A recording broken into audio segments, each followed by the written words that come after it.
Un Bassolma Bazié, tout souriant et confiant aux côtés de son avocat et devant des centaines de militants syndicaux, comme pour afficher sa sérénité parce qu'il n'a pas fauté selon son conseil. À l'issue du conseil de discipline ce lundi, Maître Prosper Farama s'est voulu clair. Ce sont les textes qui permettent à Bassolma Bazié de se consacrer au mouvement syndical. 6 des 9 matchs du championnat de Faso-Foot boycottés ce week-end dans les différents stades du pays. 8 clubs de première division sont vent debout contre la gestion du nouveau président de la Fédération de football, Lazare Bansé, accusé de ne pas respecter ses promesses électorales. Les clubs étaient face à la presse ce matin. La Côte d'Ivoire s'enlise dans la crise née du projet de 3e mandat du président sortant. L'opposition ivoirienne s'est lancée dans la désobéissance civile à 1 mois et demi de la présidentielle. Voilà pour les grandes articulations de cette édition. Merci de votre fidélité, mesdames et messieurs. C'est sans doute le conseil de discipline qui a plus fait jaser. Le professeur de lycée Bassolma Bazié a finalement comparu pour expliquer pourquoi il refuse d'exécuter l'entièreté du volume horaire hebdomadaire qui lui est attribué. Devant le conseiller de discipline, le secrétaire général de la CGTB et son avocat signe et persiste. Il n'y a point de violation des textes. L'article 121 de la loi 081 autorise bel et bien Bassolma Bazié à être permanemment à la disposition du mouvement syndical. Abdou Aziz Sari.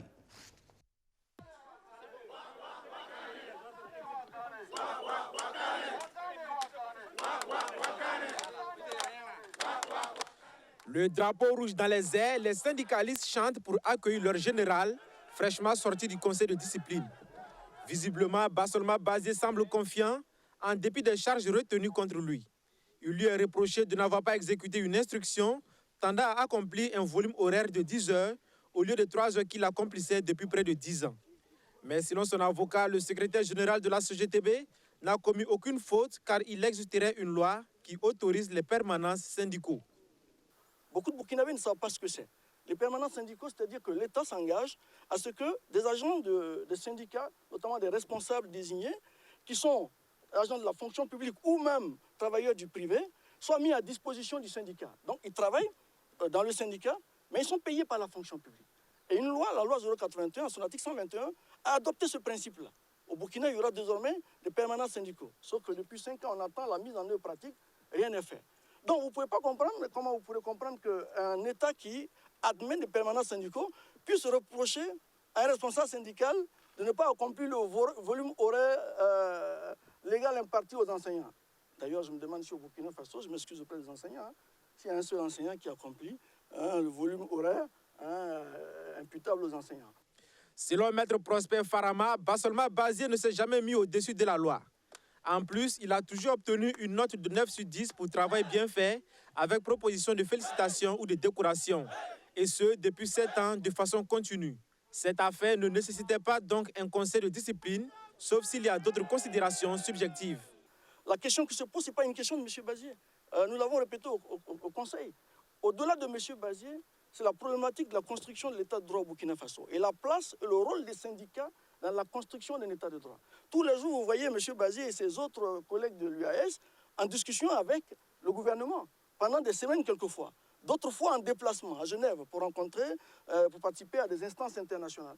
Au nom de qui? Mais ce n'est pas en son nom. Si c'était en son nom, je pense qu'il ferait des vacations à ses heures perdues, il gagnerait plus d'argent.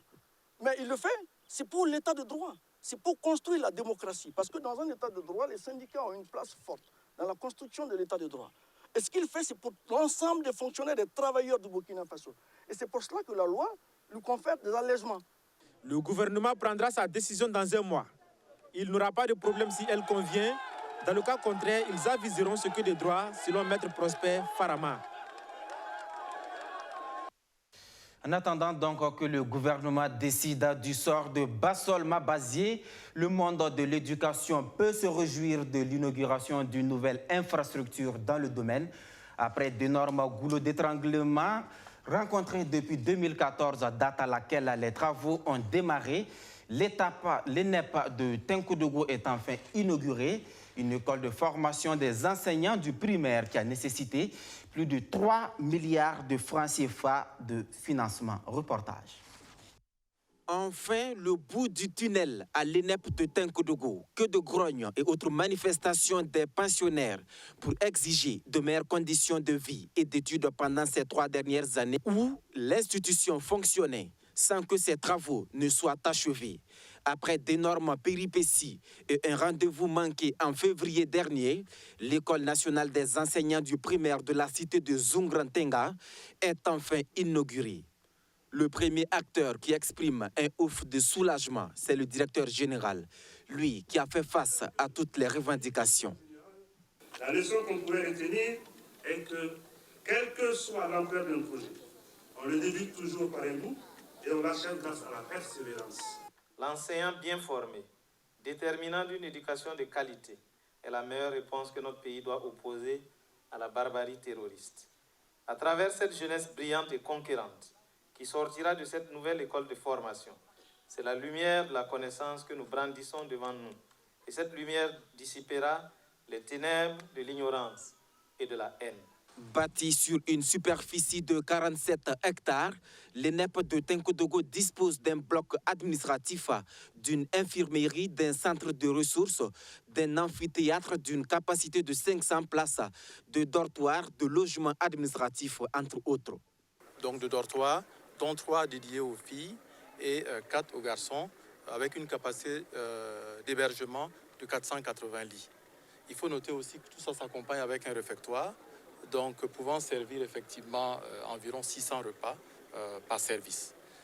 L'ensemble de ces infrastructures sont desservies par un réseau de voirie aménagé, avec un réseau d'assainissement et un système d'adduction d'eau potable à partir d'un forage, un château d'eau, donc en fonctionnant en parfaite autonomie. En termes d'eau, d'électricité, on a aussi un groupe électrogène qui permet de secourir les installations en cas de rupture de la Sonabel. L'ensemble de ces infrastructures a coûté plus de 3 milliards. De quoi séduire le Premier ministre Christophe Dabiré prévoit la réalisation d'un joyau de ce genre dans toutes les régions du pays qui n'en disposent pas encore. Réaliser, mais que toutes nos régions puissent avoir des écoles nationales d'enseignants du primaire pour que nous puissions couvrir l'ensemble du territoire et renforcer nos capacités de formation des formateurs au profit de notre système éducatif. Une inauguration parrainée par les fils et filles de la région du Centre-Est. Parmi elles, l'ancien ministre de l'Éducation, Odile Bonkungu, à qui un hommage a été rendu pour avoir joué un rôle important de l'acquisition du site en 2009 au démarrage des travaux en 2014. Une réalisation financée par la Banque islamique de développement. L'école a déjà mis à la disposition du système éducatif plus de 1000 enseignants. Des enseignants qui ont certainement emprunté l'axe à Gunguen-Fadan-Gourma ces derniers mois, la route a atteint un niveau de dégradation inexplicable pour les usagers. Une quarantaine de kilomètres sur lesquels l'usager peut passer plus de 2 heures de temps. L'intervention de l'exécutif a été vivement souhaitée. Le gouvernement a réagi le week-end dernier. Le Premier ministre a procédé au lancement des travaux de réhabilitation qui iront de Gunguen jusqu'à la frontière du Niger. Archimède Boy. La route nationale numéro 4 relie Ouagadougou à Fada-Ngoma. La partie reliant Gunguen, Fada, Piega jusqu'à la frontière du Niger est parsemée de nids de poules, exposant les usagers à des secousses et à des déviations. Ce 19 septembre, Christophe Dabiré, Premier ministre, lance les travaux de réhabilitation de cette partie longue de 218 km. Un soulagement pour les populations de la localité. Parce que malgré le contexte sécuritaire difficile, malgré l'adversité, elles sont sorties nombreuses pour manifester leur joie et leur adhésion au projet. Les travaux qui vont commencer sont les suivants. Il s'agit d'abord du recyclage et l'élargissement de la couche de base avec une amélioration au ciment qui deviendra ainsi la couche de fondation.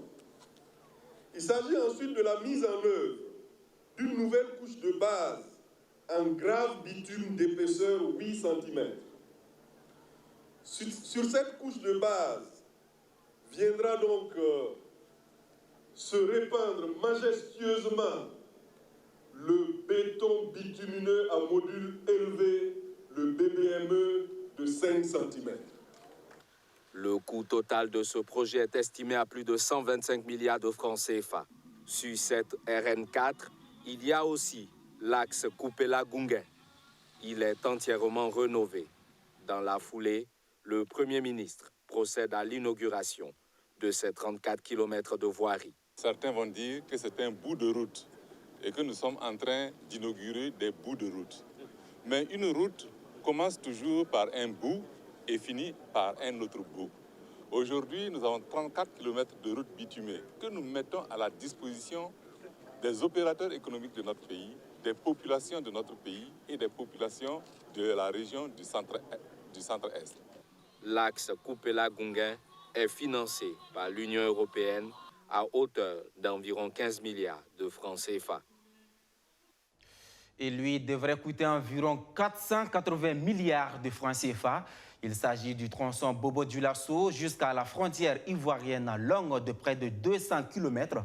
C'est une infrastructure qui entre dans le cadre du projet de construction de l'autoroute Yamoussoukro-Ouagadougou, le rapport d'avant-projet des études techniques, économiques, d'impact environnemental et social de mise en concession de l'autoroute est en cours de validation. Les experts étaient en conclave la semaine dernière à Banfora pour la restitution des études à Jacob Zongo, Soto Justin Dabiri. Après la validation de l'étude primaire portant construction de l'autoroute Yamoussoukro-Ouagadougou, tronçon Bobo-Dioulasso, frontière de Côte d'Ivoire, place à la seconde phase qui marque la validation des études d'avant-projet. On a développé pendant la phase préliminaire certains choix du tracé.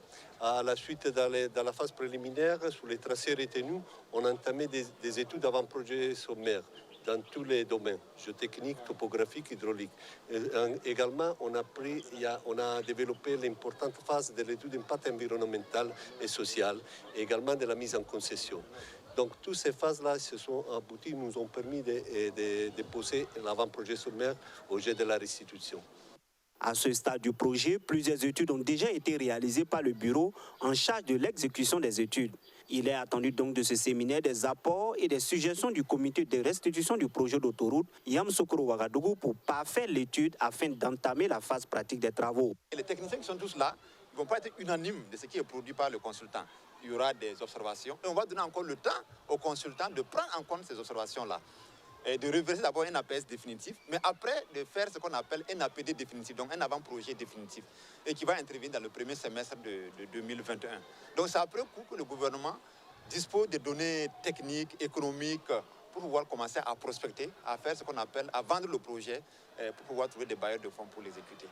Important projet d'intégration sous-régionale, la construction de l'autoroute Yamoussoukro-Ouagadougou vise à terme la facilitation des trafics sur les principaux corridors communautaires entre le Burkina Faso et la Côte d'Ivoire. Le Burkina et la Côte d'Ivoire, c'est le même pays. Vous savez, depuis l'histoire, c'était le même pays. Donc ce projet, comme vous le dites ici, le développement, la route du développement, c'est le développement de la route. Donc, pour encore mieux intégrer les deux communautés, si nous avons une autoroute, je pense qu'on va encore mieux se rapprocher et unir aussi les douanes avec les postes de contrôle juste à poser, où les deux postes de douane seront à l'intérieur et les polices seront à l'intérieur. Ça, c'est une vision de l'UOMOA.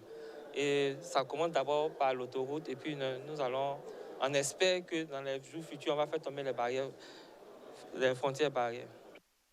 Long d'environ 200 km, le tronçon Bobo-Dioulasso, frontière de Côte d'Ivoire, est le dernier tronçon sur le territoire burkinabé à connaître la mise en œuvre des études techniques, économiques, d'impact environnemental et social de mise en concession. Ces études d'un montant de 1,291 500 000 francs CFA sont entièrement financées par la commission de l'UEMOA, l'Union économique et monétaire ouest-africaine. Cet autre axe, la route Ouaga-Kupela-Fada, qui ne sera plus empruntée régulièrement par les équipes de l'Office national d'identification. La raison, l'ONU dispose désormais d'un centre de production de cartes nationales d'identification à Fadangourma. Plus besoin donc de parcourir une distance de plus de 200 km pour s'octroyer une CNIB. Roméo Koïta. C'est officiel. La région de l'Est a aussi son centre de production de cartes nationales d'identité. Désormais, plus besoin de se rendre à Ouagadougou à plus de 200 km pour se faire établir une pièce d'identité. Avantage de distance, mais aussi de délai de délivrance. Grâce à la proximité des services de l'Office national d'identification, les habitants de Fadangourma peuvent disposer de leurs documents d'identité en 24 heures. La carte d'identité est capable d'être sortie la même journée. Donc, comme je l'ai dit, il n'y a pas un problème de production en tant que tel.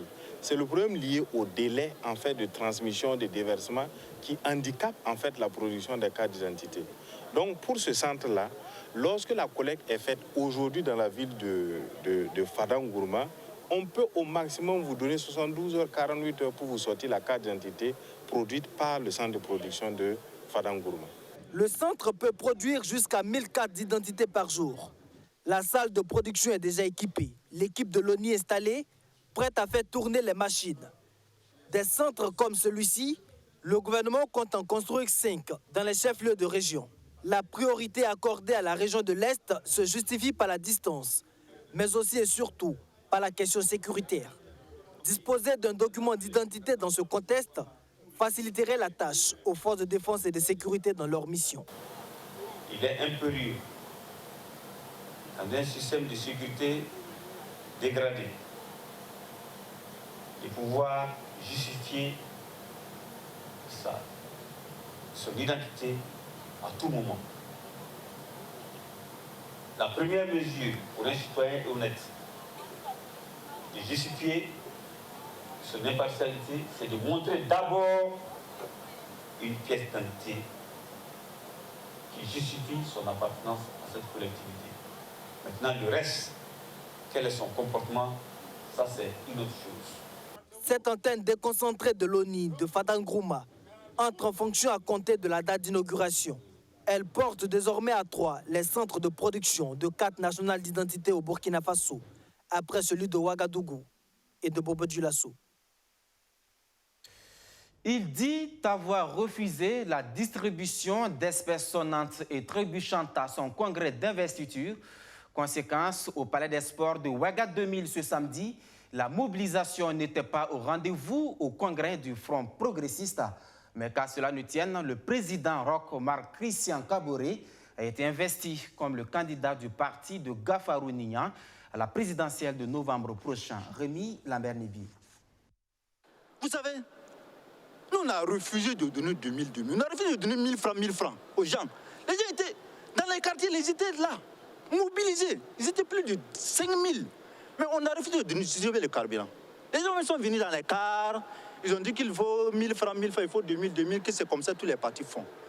Cette précision était importante pour un parti et ses militants qui ont flotté dans l'antre du Palais des Sports. Qu'à cela n'y tienne, le président sortant Roch Marc Christian Kaboré peut compter sur le Front progressiste pour être reconduit à Kosiam.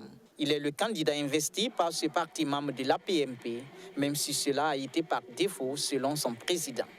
Depuis la déclaration de notre candidature en décembre 2019, nous n'avons pas pu parcourir toutes les localités pour présenter notre programme à cause de la maladie coronavirus. Vous savez qu'il y a eu vraiment un confinement, une mise en quarantaine, ce qui ne nous a pas permis de parcourir les différentes localités pour nous faire connaître. Maintenant, si tu dois parcourir 50 km et tu as des provisions de 10 km, je pense qu'il faut être raisonnable et revenir à la maison. Si on avait pu mobiliser les ressources, on n'avait pas devenu le soutenir. Pourquoi? Quand tu crées un parti politique, c'est pour devenir président. C'est pour conquérir et gérer le pouvoir d'État. Et non pas pour donner à quelqu'un qui va gérer. Donc c'est parce que nous n'avons pas eu les ressources nécessaires, en tout cas pour se lancer dans le combat là, que nous le soutenons. Mais nous ne le soutenons pas parce que bon, voilà. Donc c'est par défaut qu'on le soutient. Le Front progressiste veut cependant aller à la conquête de l'Assemblée nationale et le parti espère avoir la majorité des élus afin de contraindre le gouvernement à mettre en œuvre son programme basé sur la promotion d'un enseignement de qualité et le développement de l'agriculture intensive. Il faut maîtriser l'agriculture, moderniser l'agriculture. La modernisation de l'agriculture, ce n'est pas acheter des tracteurs pour les gens. Non, non. C'est d'abord la maîtrise de l'eau, l'eau du sous-sol. Si nous arrivons à maîtriser l'eau du sous-sol, nous pourrons produire 24 heures sur 24, 12 mois sur 12. Et cela, du fait de la production suffisante là, nous allons créer des industries de transformation. Et ces industries de transformation permettront de créer des emplois pour la jeunesse. Et en même temps, ces produits-là, transformés, vont être écoulés à travers nos commerçants et autres. Donc c'est pour cela que notre programme est essentiellement basé sur l'agriculture. Si nous avons la chance, en tout cas, de rentrer à l'Assemblée nationale, en tout cas, notre chemin de bataille, là, ce serait l'agriculture en priorité. Les ambitions du Front progressiste s'inscrivent à long terme et le parti espère bénéficier à son tour du soutien du président du Faso en 2025 pour lui succéder. L'actualité politique ce 21 septembre, c'est aussi la finalisation et le dépôt des candidatures aux législatives de novembre prochain. Après avoir validé ces listes, le CDP appelle ses militants à les accepter car, dit-il, ce sont des listes gagnantes. Le Congrès pour la démocratie et le progrès a fait cet appel depuis Koubri, dans le centre, où Eddy Kombego était en meeting ce week-end. Justin Amonto. Comme un champion, le leader du Congrès pour la démocratie et le progrès, Eddy Kombego, est accueilli ici sur le terrain de Tonzougou, situé dans la commune rurale de Koubri, par une foule immense. Le drapeau du parti dans les airs, les militants CDP de Koubri témoignent à travers cette forte mobilisation leur détermination à soutenir leur candidat aux élections de novembre prochain. Le président du CDP saisit l'occasion à cette assemblée générale pour livrer des messages à ses partisans. J'ai profité aujourd'hui pour lancer un message à l'endroit des 45 provinces du Burkina. Vous savez que nous avons eu un bureau actif national aujourd'hui où nous avons procédé au choix des candidats qui iront à la législative. Donc c'était pour moi l'occasion de lancer un appel à l'ensemble des militants de rester calmes et sereins et de croire en nous, quelle que soit la liste qui a été arrêtée, ce serait une liste gagnante. Des promesses qui touchent les préoccupations de la population de Koubri font désormais partie des priorités du leader du CDP. Nous avons discuté des questions de la gouvernance actuelle, de l'insécurité, des promesses qui ont été faites à Koubri et qui n'ont pas été tenues, notamment la construction des forages, des écoles, des routes. Nous reviendrons avec un autre programme plus ambitieux et qui pourra se réaliser dans des délais assez courts pour Koubri et si nous sommes élus au soir du 22 novembre prochain. Avant de quitter la commune, Eddy Kombego a rendu une visite de courtoisie au chef de la commune rurale de Koubri.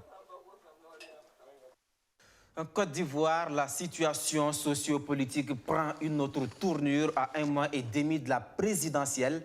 La candidature de Alassane Ouattara, toujours contestée par l'opposition, elle passe à une autre phase de sa lutte. Hier dimanche, le candidat du PDCI-RDA, le Parti démocratique de Côte d'Ivoire, a appelé à la désobéissance civile malgré l'interdiction de manifestation décidée par le gouvernement.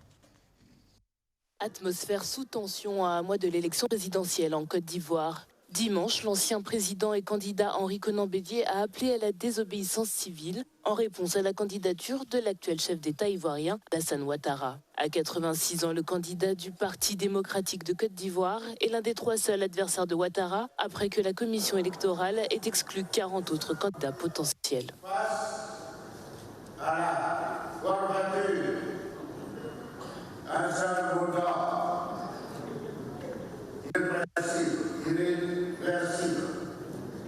La désobéissance civile.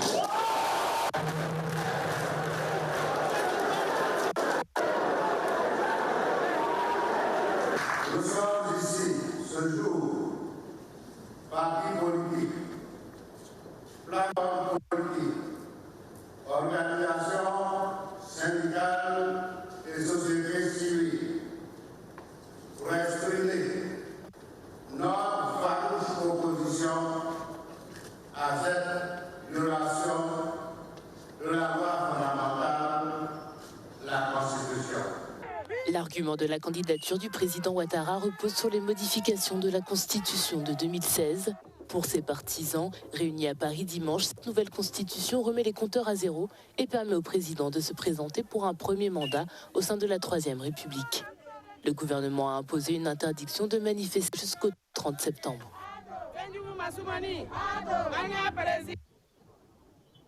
Retour au Burkina Faso pour faire place à la chronique économie de ce lundi 21 septembre.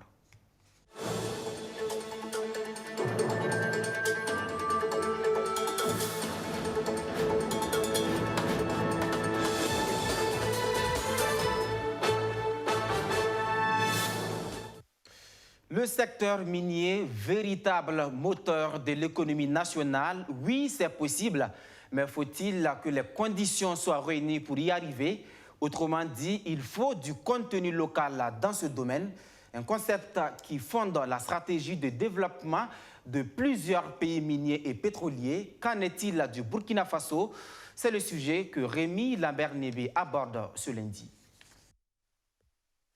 Pour un pays minier, tirer largement profit des mines ne consiste pas seulement à percevoir des taxes, instituer des fonds miniers ou exiger l'emploi de nationaux. Tout autour de l'activité minière doit graviter une machine économique d'activités diverses et cela s'appelle générer du contenu local. Un concept sans lequel l'apport des mines dans la formation de l'économie nationale sera toujours perçu comme mitigé. Cela recouvre 4 dimensions. La première dimension, c'est l'augmentation des parts locales dans la fourniture des biens et services miniers. La deuxième dimension, c'est la question de l'emploi des nationaux, la promotion donc de l'emploi des nationaux à travers aussi la formation. La troisième dimension, c'est l'implication du secteur privé national dans l'activité minière, l'activité de production minière, je veux dire. Et enfin, la quatrième dimension, c'est la question, j'allais dire, de la création supplémentaire de valeur ajoutée à travers la transformation locale des produits miniers. Cette stratégie de développement conçue autour de l'industrie pétrolière en Grande-Bretagne depuis les années 70 a du mal à se dessiner autour de l'industrie minière au Burkina Faso. En 2016, la part captée par les nationaux tourne autour de 15%. 15% par rapport à un montant de 456 milliards 500 000 annuels. L'industrie minière burkinabé offre pourtant des opportunités à saisir. Les mines, pour fonctionner, ont besoin de consommer. Donc les employés de la mine vont s'alimenter. Donc vous voyez qu'en matière de besoins alimentaires, de produits alimentaires, c'est une grande niche qu'il faut saisir. Il y a d'autres biens, par exemple, comme les consommables chimiques et autres, que nous ne produisons pas d'abord au niveau du pays, mais que nous importons et puis vendre. Donc les nationaux, par exemple, peuvent constituer des sociétés pour importer ces consommables-là et approvisionner la mine. L'autre point, c'est le secteur des services. La mine a besoin de se financer. Donc vous avez les banques et les assurances, etc., même les cabinets d'audit et puis de gestion comptable, tout ça, c'est des marchés qui sont disponibles pour des nationaux. Pour favoriser l'émergence d'un contenu local, des décisions politiques s'imposent. Le Burkina Faso est d'ailleurs à pied d'œuvre pour définir une stratégie. Nous pouvons prendre des mesures pour créer une bourse de fourniture ou des besoins miniers, de telle façon qu'il y ait une certaine transparence dans la gestion des marchés de fourniture, des biens et services aux compagnies minières. Nous pouvons prendre des mesures, j'allais dire, relativement protectionnistes pour avoir une liste minière qui ne peut pas faire l'objet d'importation parce que notre économie nationale est à mesure de pouvoir fournir ces besoins-là. S'il revient à l'État de créer les conditions favorables, le secteur privé reste cependant le principal acteur dans l'émergence d'un contenu local et il doit s'y atteler.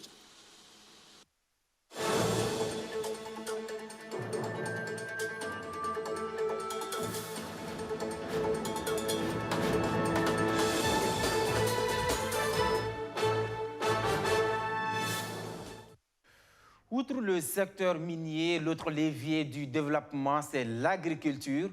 Accroître les productions et les rendements dans ce secteur, c'est garantir l'essor du domaine. C'est la conviction partagée à la coopération française. Elle mise sur la filière manioc. Une formation à l'endroit des producteurs et transformatrices a été initiée à cet effet. Madina Sionou nous en parle. Transformer le manioc en attiéké, elles en ont fait leur métier. Pour accroître leur production et leur rendement, elles sont réunies en coopérative. Ce 16 septembre, les femmes de l'Union nationale des sociétés coopératives de manioc du Burkina renforcent leurs connaissances en management, marketing, gestion financière et en contrôle qualité.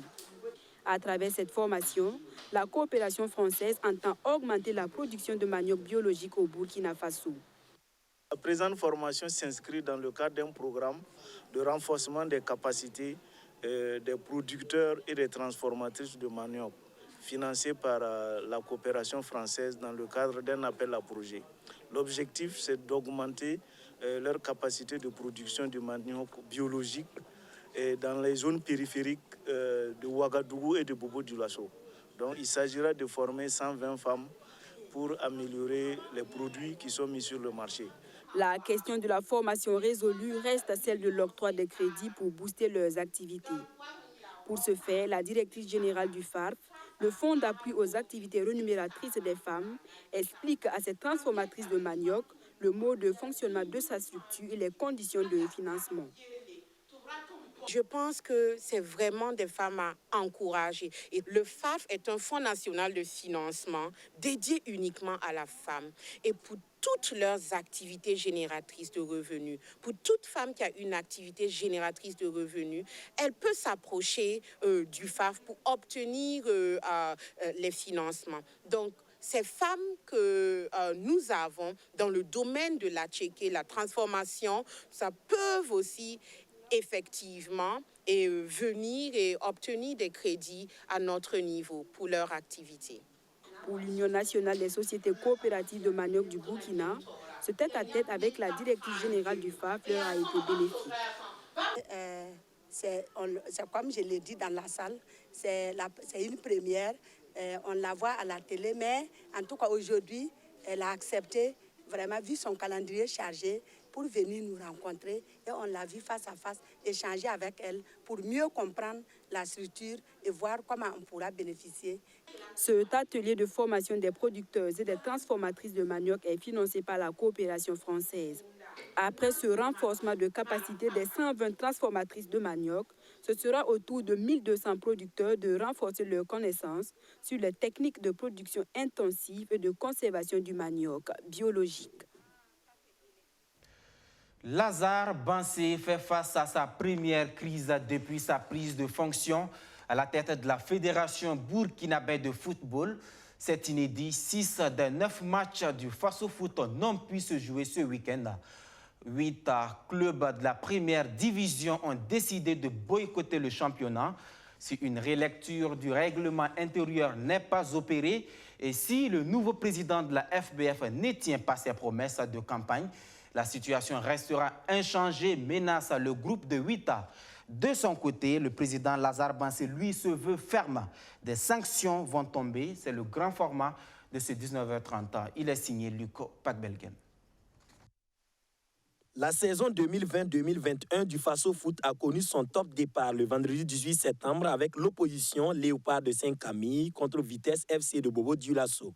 Ce match enlevé de la première journée avec un score de 3-2 pour l'équipe des Léopards augurait de belles rencontres pour le Faso Foot. Malheureusement, la deuxième rencontre devant opposer l'AS Police à Raïmo n'aura pas lieu. Raïmo FC n'a pas effectué le déplacement et le nouveau président de la Fédération burkinabé de football met rapidement en garde. Nous allons appliquer le règlement dans toute sa rigueur. Et là-dessus, je pense qu'il n'y aura pas de discussion possible. Amadou Traoré a perdu les élections. Il faut qu'il comprenne que les élections sont terminées et que nous devons nous mettre ensemble pour développer le football. Maintenant, organiser des personnes, des clubs pour boycotter le championnat, je pense que ce n'est pas digne de quelqu'un qui a été candidat et qui, dans son programme, a espéré développer le football du Burkina Faso. Si forfait il y a, le règlement sera appliqué dans toute sa rigueur. La mise en garde de Lazare Bansé n'aura pourtant pas fait effet et ne fera pas changer d'avis également d'autres clubs qui vont emboîter le pas à Raimo, Nissalitas, l'ASFB, l'EFO, l'Asfa Yenega, COSAF, Majestic ne se présenteront sur les terrains où ils devaient évoluer. À la clôture de la première journée dimanche, seuls 3 matchs se sont joués sur les 9 programmés. Les oppositions ASFB et Salitas, Asfa Yenega Royal, EFO USFA, COSAF USO, AS Douane Majestic, AS Police Raimo ne se sont pas joués. Ce lundi, les 8 clubs à l'origine de ce boycott s'expliquent devant la presse. Ce groupe de 8 demande une relecture du règlement intérieur du championnat national de première division. Sa requête se résume en 4 points que sont la clarification sur le plus d'1 million de francs CFA coupés au club pour une assurance, l'octroi compromis de 30 millions de francs CFA de subvention au club au lieu de 15 millions, le retrait de la sanction sur les clubs qui ne porteront pas de maillot avec les logos du sponsor de la FBF et la fixation à 25 000 au lieu de 50 000 francs CFA comme montant à payer pour les réclamations. Parce que les clubs qui ont demandé là, ça ne coûte à rien de rencontrer les clubs et puis donner une réponse. On boit le café et puis on se tapote. Ça même déjà, c'est un pas de gagner dans la résolution des points qui sont posés. Mais quand on est loin des acteurs, quand on veut faire un tir à distance, c'est pas bon. On peut manquer la cible. C'est ce que nous disons. Un sponsor, Onatel, qui est là, on ne sait même pas combien Onatel donne même au club. Moi, en tout cas, Salitas, je n'ai jamais eu un franc de Onatel. Mais on m'oblige à porter Onatel pour faire sa publicité. Les 8 clubs veulent bien jouer, mais réclament un minimum de considération. Et celui derrière lequel il serait agglutiné sort également de son silence. Amadou Traoré pense que le nouveau président de la fédération a parlé sous l'effet de la colère. Il a dû intervenir, vraiment, pour moi, sous la colère, sous la déception. Quand j'écoute ce qui a été dit, pour moi, je n'en tiens pas trop compte parce que pour moi, c'est dans la colère que ça s'est dit, mais aussi par l'influence négative des gens qui ne connaissent rien au football, qui se sont enrichis à travers le football et qui ne connaissent rien et qui pensent qu'on peut toujours, avec le bâton magique, menacer les gens pour diriger notre football. Ce temps-là est révolu. Les clubs en mouvement d'humeur sont ceux dont les dirigeants ont soutenu la candidature de Amadou Traoré, candidat malheureux à l'élection présidentielle de la Fédération burkinabé de football. Ils disent ne pas être revanchards, mais ne cherchent que le développement du football national. Une sortie de crise pourrait être envisagée à la rencontre prévue entre la Fédération burkinabé de football et les dirigeants de clubs ce mardi 22 septembre.